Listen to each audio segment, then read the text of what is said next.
Hello, welcome to today's episode, Juicing the Numbers, your statistics and sports podcast. I'm one of your hosts, Joshua Tracing. I'm Corwin Heller. And we're actually starting off on a relatively more statistical-based conversation than we typically do. It's been a while since we've gotten into our numbersy roots, and we're not getting into true numbers territory here, but there was a recent conversation floating about the baseball spheres of, dialogue, where conversations happen. I don't know, places where people chit chat about words. Shit. I'm not sure, man. Yeah, I know you're not. Oh well, but yeah. So apparently, Robert Manfred, our guy, has been floating the idea, or going even so far as to be proposing the idea to owners about abandoning the current pieces of, or the current practice of arbitration as we know it today in MLB, which is part of the rookie contract deal. Basically, after 2 years, 3 years of team control, you then get to go to arbitration to argue why you should get a higher salary. And they are taken as 1 year salaries from there. After then a 6-year period, you can officially enter actual free agency, where you can test the market or, stay with your team, sign on another long-term deal, whatever. So right now, Carlos Correa is going to be a free agent for the first time in his career following a series of arbitrations. Well, actually, I don't think he's had a true arbitration. But regardless, MLB is talking about scrapping that idea or that practice in its entirety and instead going with a model in which they would use WAR, wins above replacement, as the means of determining salary for arbitration eligible players. So the term of your ARB years would remain intact, essentially, still those 6 years, which is large. But instead of doing it where you, go and argue, they would replace that whole process of actually sitting down with an arbiter in which the team and the player both argue their ends of things, and replace that with a formula that just tells them what everyone's worth. So, Corwin, as per usual, I'll turn this over to you to start.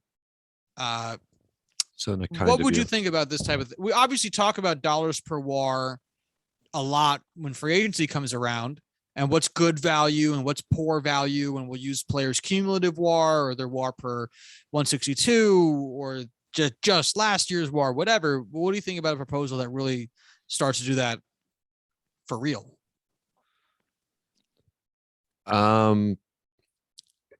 It's an interesting exercise to talk about, dollar per WAR as a way for teams to sign players to contracts and to gauge the effectiveness of a contract, the value of a contract based off of production and things like that. When it gets down to players being paid based off of a formula that a third party company imposes, without any other recourse, I can't really get behind it. Like, arbitration to an extent is effective in allowing players to avoid getting dicked over by the teams that have dicked over them for their entire minor league careers up to that point, by having a mediator decide which is a more fair compensation for that player, when it just comes down to whether or not it's liked by the formula that Fangraphs uses to determine value, and you just get paid that amount. I don't know. I'm not buying it yet. No, it raises a lot of questions. Firstly, that Fangraphs would want to do this, which might not seem like an obvious starting point, but let's start there. Fangraphs is, as the title suggests, for fans of baseball. They are not employed by MLB. And unless they signed a deal with, I'm sure, a lot of terms, they're not going to be. And even if a proposal for them to be an employed third party of MLB came to their desk, it still would raise the question of, do they want to do that? Would they want to be the people responsible for every arbitration contract in MLB? And man, that is a lot of responsibility to take hold of, which I'm sure is also the reason MLB wants it off their plate, because I'm sure that they don't want to have to do that responsibility. I'm sure the way that a cynic would read this, which when we're talking about owners in baseball, owners of any sport, you have to be cynical. The way that a cynic would read this, for me, clearly owners think that WAR undervalues players in today's model, and that the dollars per WAR would pay players less than they get paid today. And so that they can look better, pay less money, and take that uncomfortability off. Like they can be like, oh, well, Fangraphs said you were only worth $2 million this year, not $3 million. Sorry about that. Just go shove it up your ass. Our hands are tied. What can we do? And that's a horrible idea. And Corwin, let me pose this question to you now. Pat Valaika of the Baltimore Orioles was worth -1 fWAR last year. Does that mean he owes the Orioles like $10 million? Yes. Yes, he does.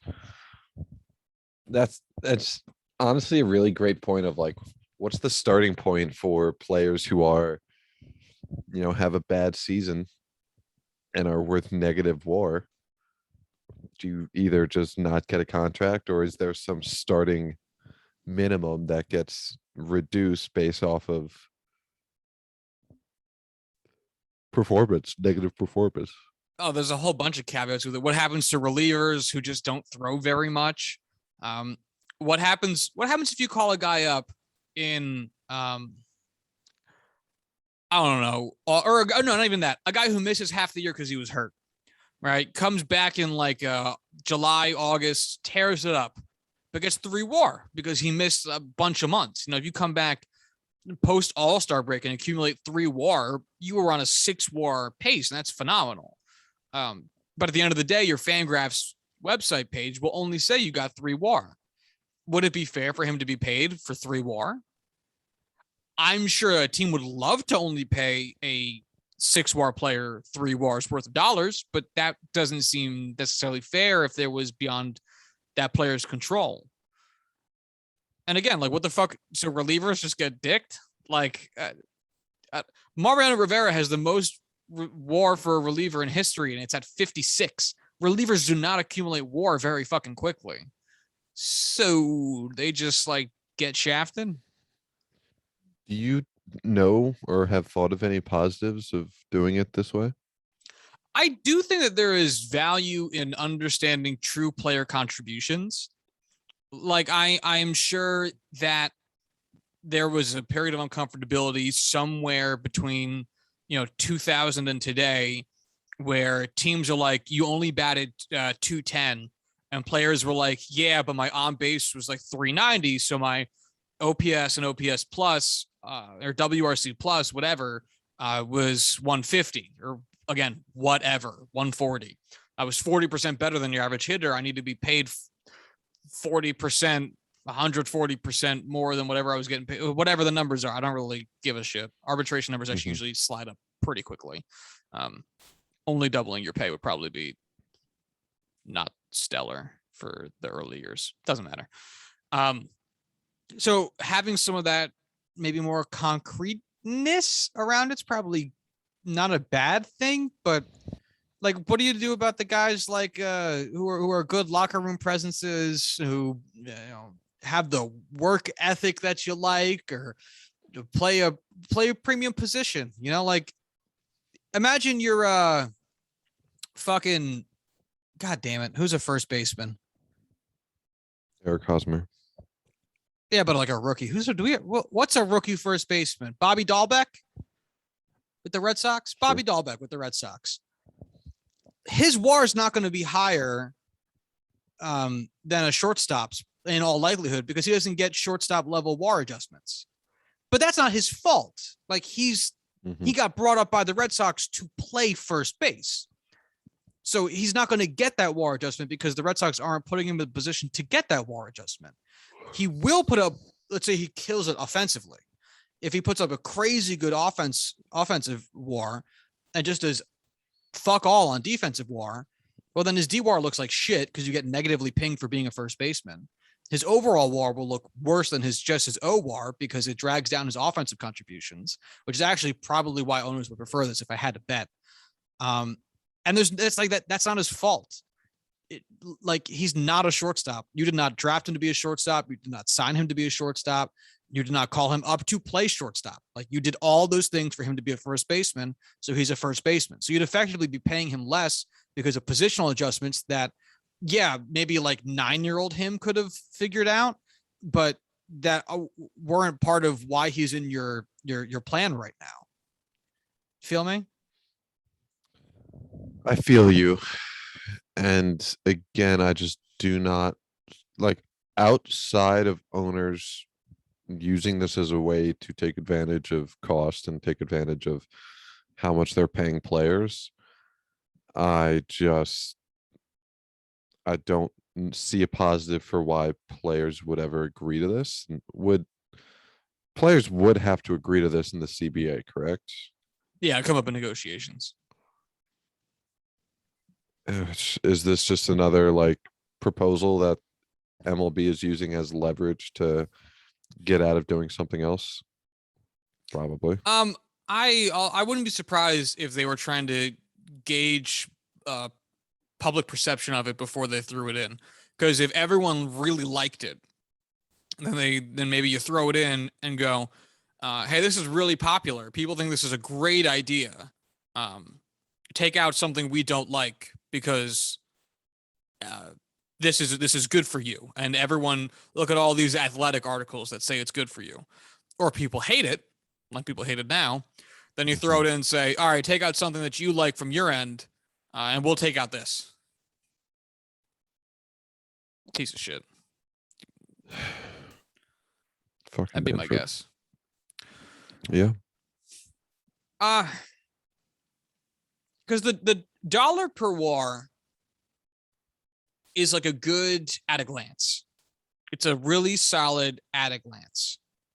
Like, oh, this guy, generally speaking, is worth, 3 WAR a season, and you signed him for, I don't know, 20 mil a season. I don't know what our current WAR per dollar per WAR is at right now. So let's say it's 10 because that's easy, and I'm lazy. So you sign him for, he's worth 3 WAR a year. Every single year you sign him for 20 mil a year. Hey, that seems like a good deal. Sure. Or 4 WAR a year and you got him for 20 mil a year. Perfect. That's great. You'd have to get into the weeds to find out if that's actually an appropriate contract, AAV, if it's an appropriate contract length, all that shit. But it's perfectly fine at a glance. And that's why it's become a thought exercise that it has been, but it's not comprehensive reform. You know what it reminds me of? This shifting of responsibility to somebody else with it. It reminds me of the South Park episode about the NCAA with crack baby basketball. We can't just change the rules. Yes. You want me to get on that step ladder or go up there and change them myself? I can't do that. If it feels like they want to have that step ladder and that whiteboard, they want to have something up there that they go like, we can't just not do that. That'd be ridiculous. That's their rules. Like, oh, sorry, Jim Bob, we can't pay you more. That big whiteboard says we can't, and by God, I don't know how it got up there, but it's not coming down. Even though they'll change those rules to make it easier for them to avoid paying those players anytime they can. Like they tried to with the pandemic, with pay during the pandemic, prorated and a 30% pay cut because fuck yourself. Yeah, I love it. I'm sure there's a lot of really good revolutions that could change the way that baseball handles its pay, its years of control with arbitration eligible players and minor leaguers. This is not one of them. It is not. And in fact, it's just another example of how out of touch it feels as though MLB is with both its labor side of things, as well as the sabermetrics and stats people, because like no one on any side of this is happy. The old grumpy dudes who don't get how numbers work aren't going to be thrilled with this. And the hip, cool young cats who know how the numbers work also fucking hate this. Like, no side is appeased by you doing this, you know? Yes. Really. Honestly, if they kept arbitration the same and just cut the years of control in half, I think everyone walks away thinking that's a victory of some degree. Which kind of has been a consensus, I feel like, for a while, where the actual arbitration itself is fine, but having 6 years of control over a minor leaguer is kind of outrageous. Little bit. Little bit outrageous. 6 years. Carlos Correa is fucking 27. He's just hitting free agency. Yeah. And he's That's not even like ridiculous. Aaron Judge is going to be in his 30s when he hits free agency, if he should be allotted free agency. But if he shouldn't sign a long-term deal beforehand. It's like, all right, the average career is X number of years. I don't know the specific number, but I know it's not a crazy long amount of time. At no point would I consider the current length and setup applicable for allowing players to enter free agency on a consistent basis. I just don't.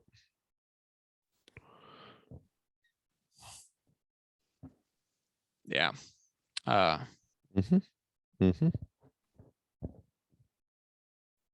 had a fucking thought. God damn it. Sorry. That's No, whatever. No, I forgot what it was. Oh. I had it primed and ready, and it's gone. Fuck. Whatever.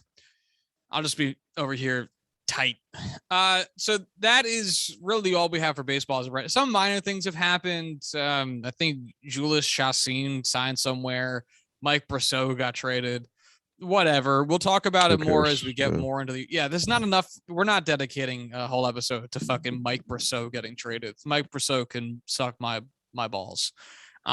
We'll talk about him when we talk about all the other important people. So that'll probably be it until MVP awards, which will be this Friday, like the 18th ish.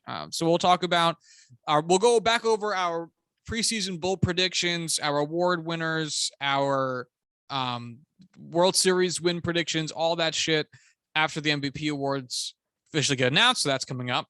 So look out for that in a couple weeks. Next week. In the meantime, football is still going. So we talked about how we were surprised Odell did not get claimed on waivers, and he is now with a new team, and he is officially an LA Ram, which I joked would be the best fit for him because it seems like they hired or have taken on everybody who was an all-pro like at some point in their career, and just amassed a team full of guys who at some point were all pros. And it was, my joke was like, it was that $5, $4, $3, $2, $1. You got to assemble your team. You see those memes on Instagram and Facebook, Twitter, but yeah, so he's a Ram. Man, Corwin, do you care? To an extent, especially now that Robert Woods is out for the rest of the season. That's a huge win for the Rams. At the end of the day, it's, the salary cap is an absolute myth.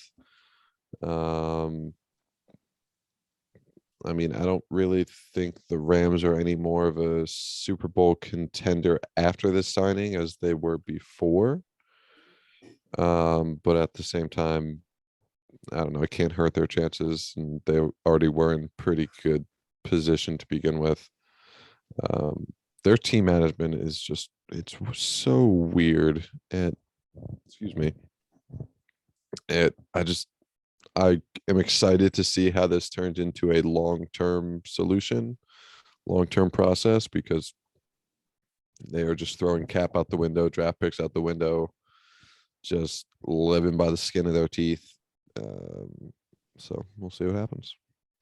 We do not know how it's going so far because that game is the Monday night game. So we will find out along with the rest of you on Monday night. So actually, if you're listening to this Monday morning, not only do we not know, you don't know either, bitch, for once. So yeah, obviously it looks like the greatest signing in the world after the Robert Woods thing just happened to take place before it. Sucks for Robert Woods. But hey, now you got a fresh, hardly used, gently used Odell Beckham Jr. And so you might be saying to yourself, well, hey, Odell's off the team. And how are the Browns doing?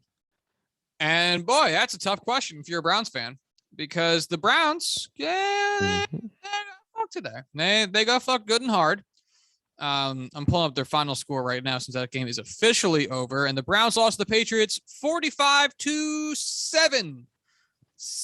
So obviously look at the 45 and you go, well, they can't play offense. The offense can't play defense, but the offense didn't play offense either.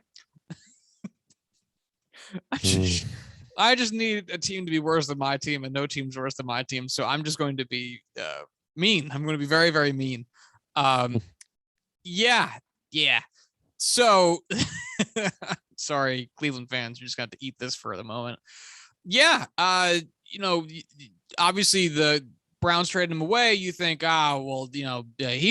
the problem. Fuck him. He's the problem. That fucking drama queenie bitch. And then it's your first game without him and you suck the big one. You score the first touchdown of the game. You draw first blood, 7-0. Austin Hooper, 2-yard pass from Baker Mayfield, 7-0. You then do not score for the rest of the game and lose 45-7. That's a tough existence. That is a very, very tough existence. Don't get me wrong. Giving up 45 consecutive points as a defense that's a flaming gun right there. Being an NFL team unable to score more than 7 points in a game is really, really bad in its own right. Yeah. The passers, because Case Keenum also came into this game for the Browns. Baker Mayfield went 11 for 21, 73 yards, 1 touchdown, 1 interception, 2 sacks for 17 yards, a quarterback rating of 56.3, which, Case Keenum then came in, went 8 for 12, 81 yards, 3 sacks for 19 yards, a quarterback rating of 85.8. Baker got outplayed by fucking Case fucking Keenum. God. The highest receiving yards getter for the Browns this game was Dearness Johnson, who got 58. What? That's it? Jarvis Landry then in second with 26 and Austin Hooper with 25. That's really bad. Yeah, it's very, so it'll really, like, the bar is now very low for what Odell needs to do on Monday to make him look like not the problem, at least in the first week since leaving the team. Like, if he honestly, like, what's the least he has to do to make him look like not the problem this game? What, like, if he went if he 4 receptions for 60 yards, so he would have more receiving yards I should say, than anybody on the Browns, is that enough to make you go like, oh, that Odell wasn't the problem in Cleveland, at least for this week? Man, it's tough because 4 catches, 60 yards for your number 1 receiver, for Odell Beckham Jr. especially, that's not a good stat line. Like, that's still a bad game. I don't know. I feel like you'd have to see the play to really make that argument. I don't think you could just throw a number on it because it's not like he can create his own yardage. I'm going to throw a number on it. 5 catches, 100 yards, a touchdown. That's a good game. Can't argue that. That'd be very cool. I gotta say, it's you gotta feel good for Odell, where the week after he got cut, everybody and their mother was talking cash shit about how you were the problem, and then your old team gets crapped on. And then your new team goes on and wins their game where you played a central part in, getting that win. Obviously that part yet to happen, but It would if you were Odell, you'd probably be feeling pretty fucking good if that actually came about. So something to keep an eye on. Sad an eye on. Cam Newton is back in Carolina. How you feel? I don't think I care.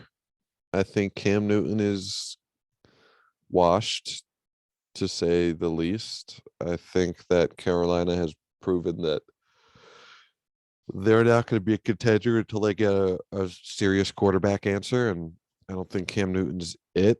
I don't think anything we've seen in New England or any of his, recent seasons has shown that he's still got enough in the tank to kind of lead this team. And I just don't think that this is going to be a, callback to his MVP season or callback to his time, his previous stint with Carolina. I think it's going to be hey, he used to wear that same uniform. Hey, he's got the same locker he did. Hey, he's back in the building. But I think the play on the field is going to be disappointing. Well, so far the play on the field is phenomenal as the Panthers are currently taking it to the Cardinals 31-3. Kyler Murray and DeAndre Hopkins I saw were out. And that doesn't mean they don't 31 score. points. That's what I'm saying. 31 points. What's his stat line? I'm pulling it up as we speak. Cam Newton. Oh, he did not play much of this game. He went 3 for 4, 8 yards, a touchdown. And then I guess came out of the game. I actually don't know. So PJ Walker's having a hell of a game. No, he's not. He's 20 for 26, so completion percent through the roof. 157 yards, which averages out to only 6 yards per attempt. No touchdowns, 1 interception. So really the ground game's doing all the work here. Yeah, Chuba Hubbard. I always say, isn't it Chuba Hubbard? I never get his name right. Chuba Hubbard, 23 yards and a touchdown. Cam Newton has a rushing touchdown, 6 yards and a touchdown. McCaffrey, 95 yards and a touchdown. Robbie Anderson, the receiving touchdown. So, yeah, Cam must have gotten hurt. Which is a damn shame. Still, 14 points.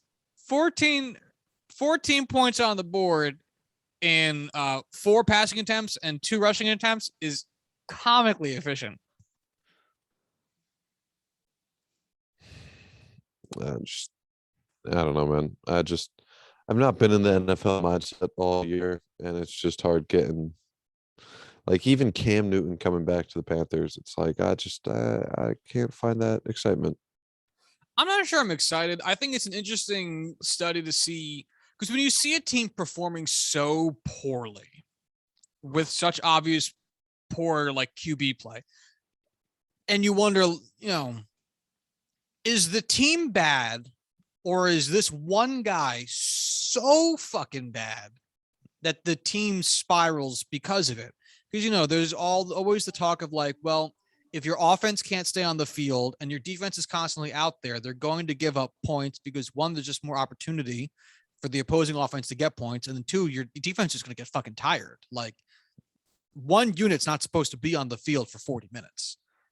That's just not how the game's supposed to work. They're going to kill themselves. You can't. Yeah. So if your offense is bad because your quarterback sucks, it makes your defense worse. And, sometimes when you see teams kind of spiral, like it feels like the Panthers had been spiraling, you wonder if you could just swap out this quarterback with an average guy. Could they do it? And I think that would be the interesting part of seeing Cam Newton come back, because I'm not sure. I don't know where he stands anymore in like the ranking of, is he average, above average, slightly below average? Like, I don't know, but I'd be hard pressed to say he could possibly be worse than what Darnold had been doing the past few weeks, which would be enough to judge the team on, I think. And plus, if he ends up retiring, that's a very sentimental way to go out. So good for you. If he's hurt right now, that sucks. But hey, shout outs to you, PJ Walker, I guess.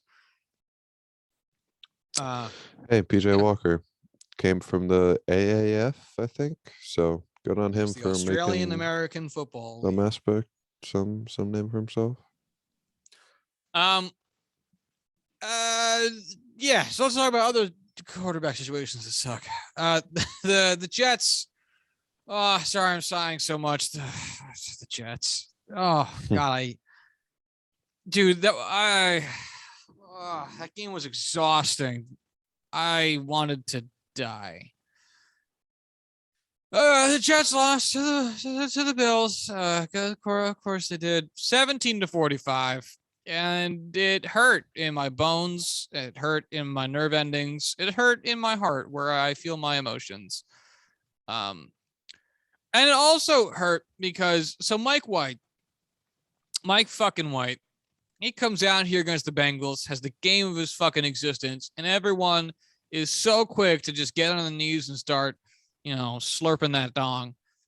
Then it's time for Indianapolis, comes out, has a pretty good couple series, gets hurt, and is out of the game. So the mystery of Mike fucking White continues a little bit because he didn't show that he sucked a hot ass.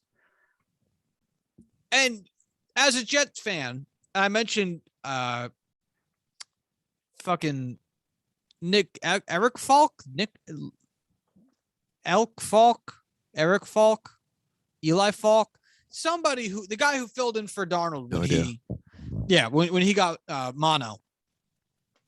He came in the week one, the first week Sam Darnold was out. He came out there, had an 80% completion percent. And I think the Jets, if they didn't win the game, they almost won the game. And everyone was like, hey, this Falk kid doesn't suck. Maybe he's an answer for us. And then he proceeds to complete like almost 0 passes for the next 3 weeks until Darnold comes back. And, I'm looking at Mike White and I'm like, you're just Eric Falk or whatever again. I'm not getting my hopes up on you. But man, the Jets fans, we need hope. It's one of the few things that keeps us attached to this stupid fucking franchise. And wouldn't you fucking know it, against a divisional opponent, Mike White has to come out there and suck a bunch of dicks. He walked out there and threw 44 passes, completing 24 of them for 254 yards, 51 yards, no touchdowns, and 4 interceptions. 4. His quarterback rating was 33.4. You get a 36 quarterback rating for throwing the ball in the dirt on every snap. 33.4. It was a fucking turd of a game. Joe Flacco, fucking Iron Dick Flacco comes out here, goes 3 for 3 with a touchdown and 47 yards in garbage time at the end of the game. And Mike White can't get his head out of his ass long enough to not throw an interception on every other offensive possession. Fuck yourself in the goddamn dick, you brutal bitch. Talking about I should have been the first overall pick. You should have been left behind when the Jets left Indianapolis, you fucking bitch. God damn it, that was awful. I hope your parents abandoned you on the bus. This is so bad. God damn it. In MetLife, you fucking bitch ass motherfucker. In MetLife, you had to suck it up like this. Get the fuck out of my state. I've missed your rant. You know what? I don't usually have to because usually my other teams aren't this fucking bad, but god damn it, the Jets. We had Joe Flacco come in against a divisional opponent like it meant something. It's a fucking farce. I don't even feel that bad for Saleh because, like, what the fuck's he supposed to do? He's supposed to make this jackass good? He's supposed to be like, oh, well, my second overall pick got hurt. Let me just make some fucking jerk off into the next goddamn Tom Brady, which everyone wanted to start just saying he was with no backing whatsoever. Then he comes out here and he fucking blows ass. He overthrew a check down to his right side uncovered, left side uncovered. Nobody there. And he overthrows him. What the fuck are you doing? That is backyard catch football. There wasn't even a read. You go, yes, hello, and throw the ball over there. How do you fuck up that badly? It's a 6-yard pass. Oh God, life it hurts.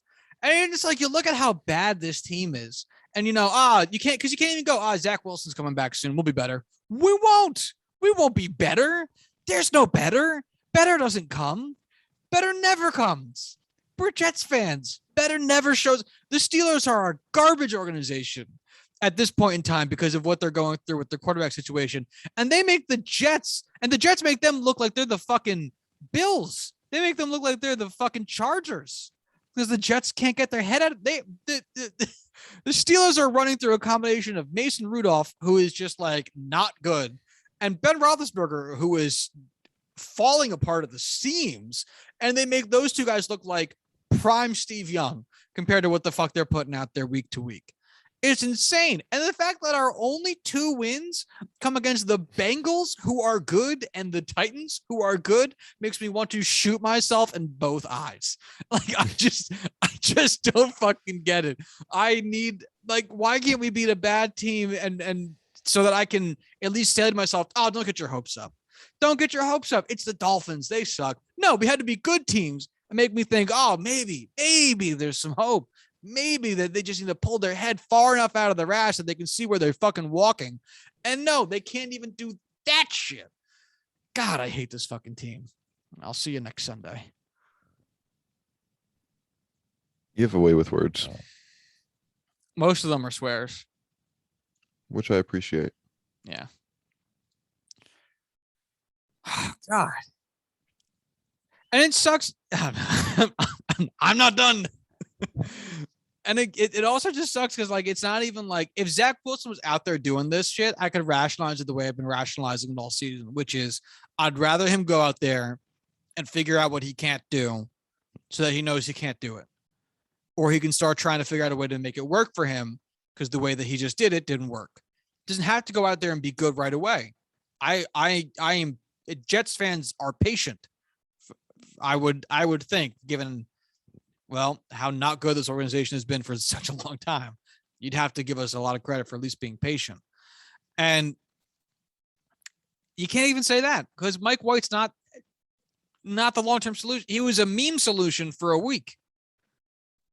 It doesn't mean anything. Mike White was like a fuck buddy that you were like, oh, maybe I could date him. And then it's like, oh no, he's crazy. He led the NFL in passing yards for 1 week, and it just went straight to his head. Yeah. No, Jets fans were like the girl that tries to like hook up with this dude who just like amazing in bed, and then you try to take him to a nice restaurant, and he's like just wilding out, and you're like, oh my god, no, the good dick, horrible guy. Yeah, except Mike White, one good time, but oh man, he is not your answer. Honey, he is not your answer. You got to run for the fucking hills. Cut him loose, babe. Cut him loose. Send that man back out to the streets. Fucking everyone who thought or who continues to think Mason Rudolph is like the answer. Yeah. I had my hope. I hung in as long as I could, but my goodness, he's just. You have to have some hope, even if you know it's not going to work out. Like we're sports fans, yeah. You have to have some hope. Man, Steelers can't even beat the Lions. It was just the worst. What's more upsetting, that the Steelers? What would have been more upsetting? Steelers lost the Lions or tying the Lions? Tying. A loss, I would have been like, all right, one step closer to a better draft pick where we deserve to be. Tying the Lions is just fucking useless. Very depressing. Fair enough. Well, given the fact that the Steelers tied, the Browns lost, and we're the Bengals on a bye today? Why didn't I see that? I think so, yes. Okay. Yeah, so since Baltimore lost, the Browns lost, and the Bengals are on bye, the Steelers, I think, are still in a playoff spot. Yeah, how does that make you feel? So stupid. It won't hold. It won't. Yeah. So There's no right way. now, the playoff picture is Buffalo maintains their half game lead over the Patriots in the AFC East. And I'm shocked the Patriots are hanging in there too, for being honest. Baltimore is still on top of the AFC North with Pittsburgh. It's going to be one of those weird things. I guess it'll be a game and a half back because of the tie. Then Tennessee is 7-2 with no one else in the AFC South currently in the playoff position. And then in the West, the Chargers are on top of that division with literally tied with them, the Raiders. And as it stands right now, again, the Chargers are playing currently against the Vikings and they're losing. And the Raiders play the night game. So we're not going to get any results on that necessarily off the bat, but it shouldn't affect the Steelers' position of being in a wild card spot, which again is funky. And I don't want to be in one. Almost halfway through the year, and there's some interesting guys here. How about the fact that the NFC sucks so hard that Atlanta is in a playoff spot at 4-4?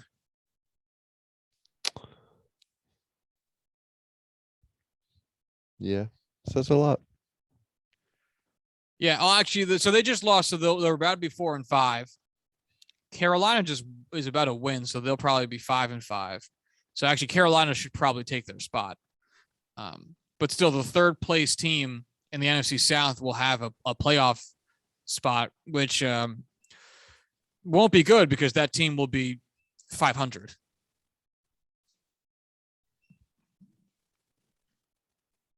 Yeah, that's nuts. What week is it? Week 8? 9? 9. 10? 9. I don't know. Don't know. 9. It's getting too late in the season for that kind of shit. I guess we'll see. It's been a weird year. It's been a very weird, like with the Jets beating good teams. It's been it's week 10. What the fuck? Yeah, it is week 10. We're over halfway through the season. It feels like it just fucking started. Yeah. Yeah.